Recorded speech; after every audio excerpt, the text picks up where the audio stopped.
Hey everybody, happy Tutorial Thursday and welcome to the second day of 2 weeks of Halloween here on the Beading Dreams stream. We are very excited by the fact that it's still fall in Dallas. I'm expecting this to go away any day now, but we have another day of fall. So no complaints here at the Beading Dreams about the cooler temperatures. It's actually really beautiful. It's sunny and cool and breezy and yeah, really, really lovely. So we'll appreciate that for as long as we can get it. Oh, goodness. Okay, Lynn, come on in. So what are we doing this afternoon? This is going to be a pretty simple tutorial. These are our Dapper skeleton earrings. And really, this is one of those projects where it's more about the materials than the technique, because the technique is just basic wire wrapping. But, you know, having all of the proper bits and pieces gets you this really fun little happy top hat wearing, you know, rhinestone necklace wearing skull, which is super fun. So what do you need to create this particular earring? And you can make it a pendant. I mean, obviously it doesn't have to be an earring. So going from top to bottom, you're going to need per earring, so 2 of everything basically. You're going to need 8mm, maybe 6mm, your 8mm, an 8mm cube bead, some kind of a disc bead that is slightly bigger than your cube bead. You're going to need a dyed magnesite skull head in whatever size you want. You're going to need a rhinestone rondelle, and you're going to need a bead cap. That's going to be the little like foo-foo that's below the rhinestone necklace on this guy. And you're also going to need 2 head pins and 2 ear wires. So again, this really is just a basic this really is just a basic wire wrapped earring. Like it's not complicated at all. Also, by the way, speaking of basic wire wrapping, we are going to do the week after Halloween, which is the first week of November. We are going to do a full week of back to basics on the Beading Dreams stream. So we're going to be doing basic stringing, we're going to be doing stretchy bracelets, basic wire wrapping, and basic knotting. So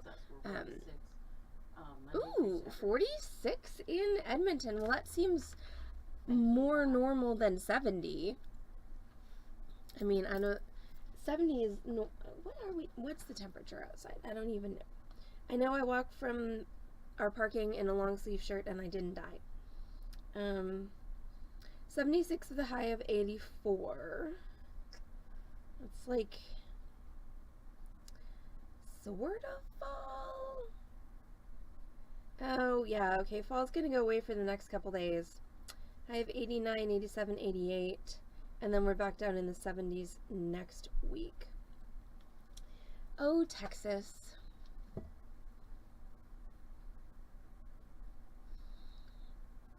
Yes, and our cold air apparently is blowing out for a few days and then coming back. Alright, so again, incredibly simple. All I'm going to do is stack these components on my head pin in order. So the head is the bottom of the pin. So a head pin is just a piece of wire that has a flat part at the end. If it's a piece of wire with a loop at the end, it's actually called an eye pin. So head pins are the ones that have a stopper at the end. Eye pins are the ones that have a connector at the end. And then we're going to go ahead and string our pieces on in order. So from bottom to top, that's going to be our bead cap with the opening facing downwards. Then we're going to take our rondelle, put that on top of the bead cap. Wow, northern Wisconsin's at 52. That's actually pretty warm for them this time of year. So have you had snow already? I would imagine you have. I think that my stepmom said that her relatives in Phillips and Appleton have already had snow. And since I think you're even north of that, right? So I would not be surprised if you had snow as well. So the disc, so my disc is a little small. Yeah, I'm not super happy with that. So I will be right back. I'm going to go get a different piece.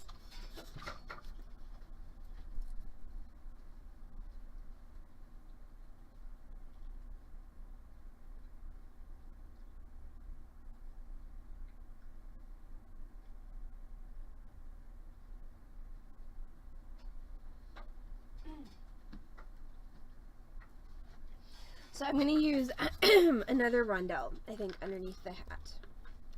So another rondelle, and then my little hat square.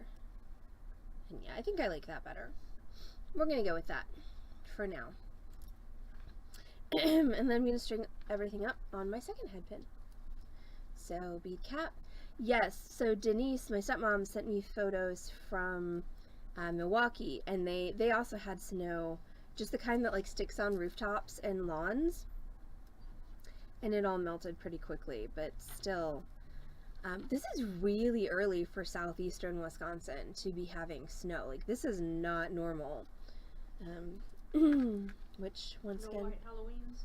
No, white Halloween, no, I mean, Halloween's where I was offended as a young child because I was told I had to wear a coat over my costume, and that just completely destroyed my artistic aesthetic. It does ruin the tutu a bit. It does ruin the tutu a bit when you have a parka over it, but no, I have never in my life experienced a white Halloween. That's just weird.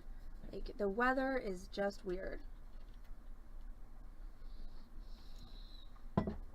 Which is not surprising, considering we live in a world where there are more plastic flamingos than real flamingos. Okay, so I've got all my stuff strung on my head pins. And you can tweak this design as much as you want. You could, use different beads for the top. You can use a different size skull. Again, this is one that it's really about the design of the beads. The construction, it's just a basic wire wrap. See, it was always, Lori, in Wisconsin, it was always kind of a roll of the dice. Like, because some Halloweens were fine. Like, you could wear your regular costume and you didn't have to wear a parka over it. But then some Halloweens were cold.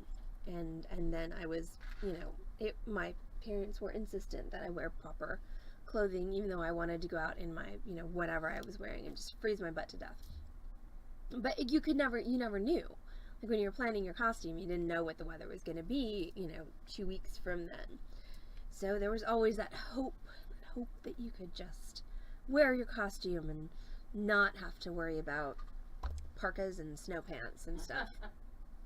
Okay, so my basic wire wrap loop is going to start with my round nose pliers, and I'm going to hold my round nose so that they are touching the top of my top bead. And when I'm doing this, I want to make sure that all my beads are snugged down nice and tight to the bottom of my head pin. So I don't want any movement in my beads. And then I'm going to take my left hand, that's my non-plier hand. My pliers are in my dominant hand, which is my right hand. So with my non-dominant hand, I'm going to take my fingers and I'm going to press. Whoops. So this is something that you will run into sometimes. The head on my head pin isn't quite big enough to keep this bead on there. So what I'm going to have to do is I'm going to have to grab a little filler bead. And of course the question is, what do I have here on my workspace that I can use?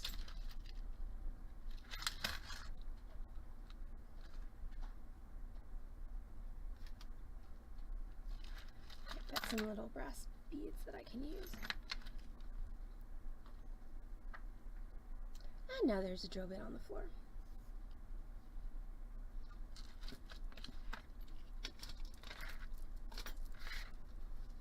So what I'm going to do is I'm just going to take my little brass bead and I'm going to see if that's wide enough.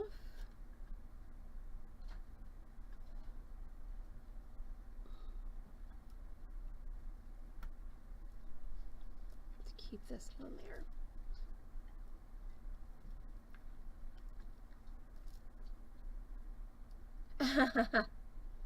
Yay for less typing.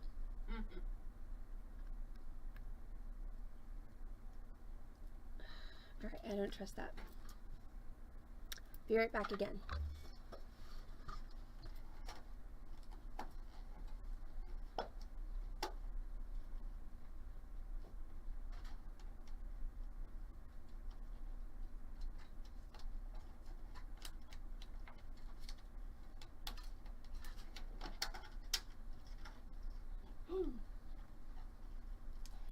this is the benefit to working in the bead store, is there are plenty of supplies ready to hand. Okay, so I grabbed these 2 silver tone disc beads.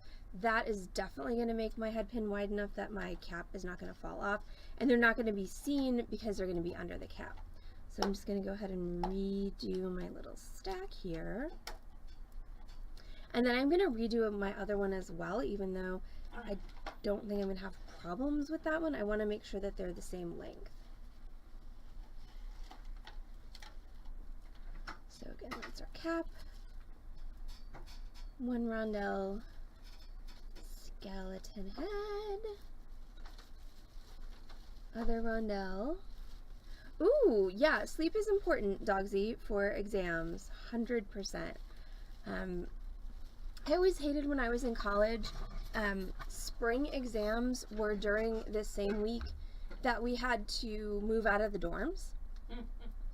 And it was just like, how am I supposed to pack up everything and study and eat and sleep to do well in my exams, you know, when I've got this hard deadline of like, if you're not out by this date, we're going to unlock your room and we're going to throw all of your stuff into the quad. Like, I always hated that. But, so you said you had your final exam for college, so you took it already? And how do you feel you did? Or are you taking it later? In which case, good luck, and I hope you do amazing. All right, so basic wire wrap loop.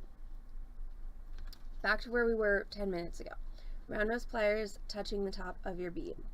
Take your non-plier hand and go away. Rotate your pliers up, come back up over the top of you towards.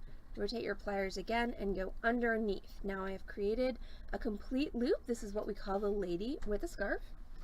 I'm going to then grab my chain nose pliers. I'm going to hold across that loop, and then I'm going to wrap this short piece around this portion of my pin that is going down into my beads, and I want to fill this whole space starting at my loop and going downward. Now, the thing about working with head pins is you do have a finite amount of wire with which to work, so sometimes it's helpful to take a second pair of pliers, use them to grab the end of the wire, and then help yourself pull it around with that. It's very important that you hold firmly with these pliers, because otherwise, if you can't pull, you can't get a decent wrap.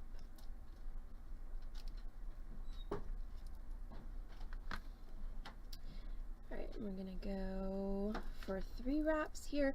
Basically, I just want to fill the space between that loop and my beads, like so.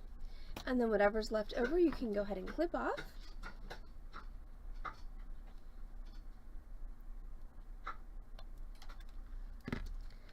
And then take your chain nose pliers and that little pokey stabby end that you can see right there. I'm just going to grab it and squeeze it down so that it sits with the rest of my coils.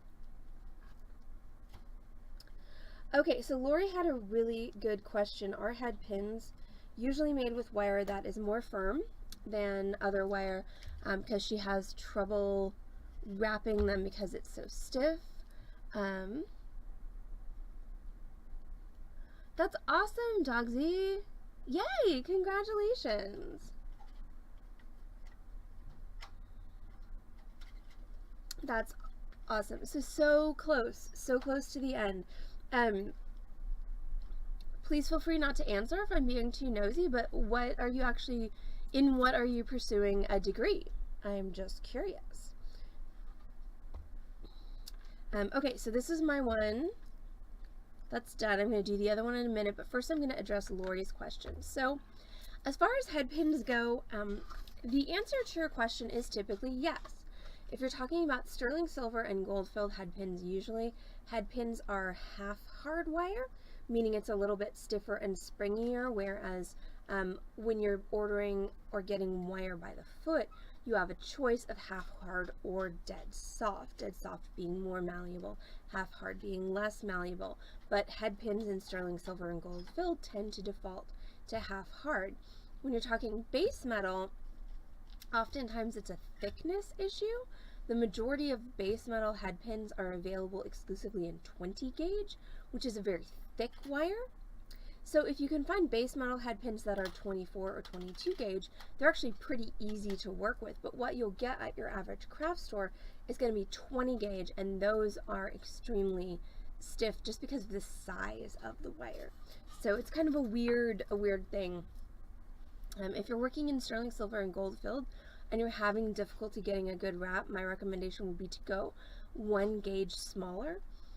So if you've been using 22, try 24. If you've been using 24, try 26. See if that helps, because hopefully the thinness of the wire will offset the springiness of the pin. If you're using base metal head pins, just try your best to find 22 or 24 gauge instead of 20 gauge, and again, that will make a huge difference. Okay, so now we are on skeleton number 2. Round nose pliers touching the top of your top bead, and we go away, rotate, back up over the top, rotate, underneath. Once again, that makes Our Lady with a scarf. Hold across your loop very firmly with your chain nose pliers, okay? Like, I am seriously gripping hard with this, and as long as you're not gripping where those two wires are crossing, there's literally no way you can hurt your wires by gripping hard with your chain nose, as long as you're using jewelry chain nose that don't have any ridges on the inside. If your chain nose have ridges, then you can mess up your wire by gripping too hard, which is why a pair of smooth jewelry chain nose is definitely a good thing to invest in. Then I'm going to grab my other pliers and grab the end of my wire and pull that around, and until I have completed enough wraps to fill the space between my loop and my bead. There we go, and then I'm going to trim that off and tuck it in. Oh dear.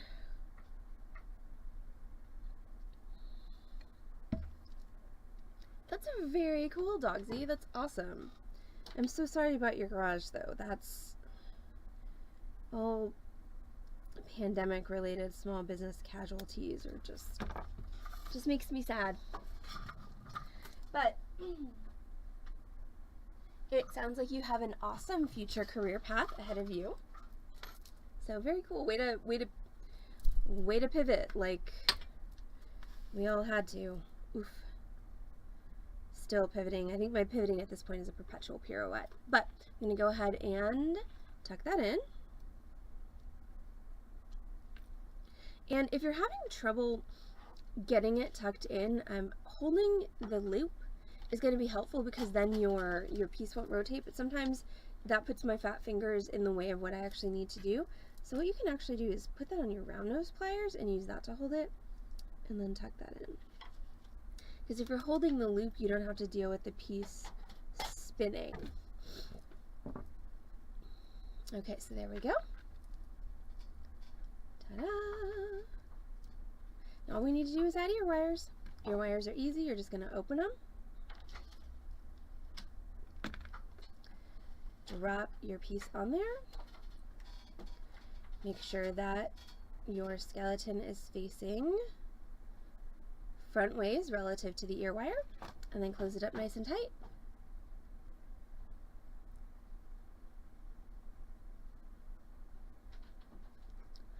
You know, I mean, that's life. So I'm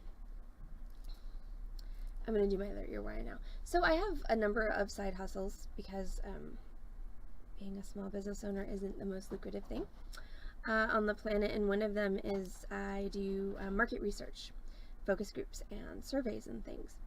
And the one I just applied for had, and sometimes they have the most idiotic questions on these things, but it was, if you had to write your memoir, what would its title be?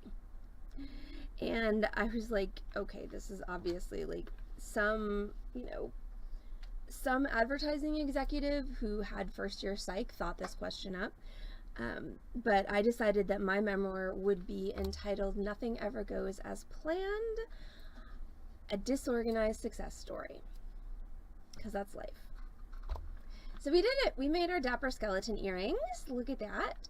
So again, technically very, very simple. It's just all about putting the parts together in the right order to get the right look. Now, if I wanted to be extra special about these, which I'm not going to be on stream today, but you could also find some rhinestone chatons and glue them into their eyes. It's one of my favorite things to do with these little skeleton heads because they have a really great cavity there where you can just pop a sparkly in there. And I might actually be doing that on one of my tutorials next week. So, thanks for joining us for the second day of our 2 weeks of Halloween tutorials for our Dapper skeleton earrings. I've got another Halloween tutorial for you this evening, but I don't know what it is. What is it? What's wrong? Oh, I just don't know what I'm teaching tonight. Oh. Because I do these things and then I don't remember them. Okay, so tonight we are not... Oh, yay, Sharon, thank you. Yeah, so tonight we're not doing Torch Thursday. We're doing a wire wrap tutorial. We're doing our wire cage pumpkin pendant. So that's what's going to be this evening. Come on, don't focus on me. Nobody wants to see me. They want to see the project. There we go. So wire wrap pumpkin pendant tonight. I will look at those photos on Discord. We will miss you tonight, Lori, but we will look forward to seeing you tomorrow. So that's it for our noon stream. We'll be back on this channel, twitch.tv/beadingdream. Focus camera, thank you. This evening at 6 p.m. with that wire wrap pumpkin tutorial. And tomorrow is Freeform Friday, so I don't quite know what I'm going to do tomorrow, but it's going to be something fun and spooky, I hope. So everyone have a great rest of your Thursday afternoon, and we'll see y'all back on this channel, twitch.tv/beadingdream this evening at 6. Bye, y'all.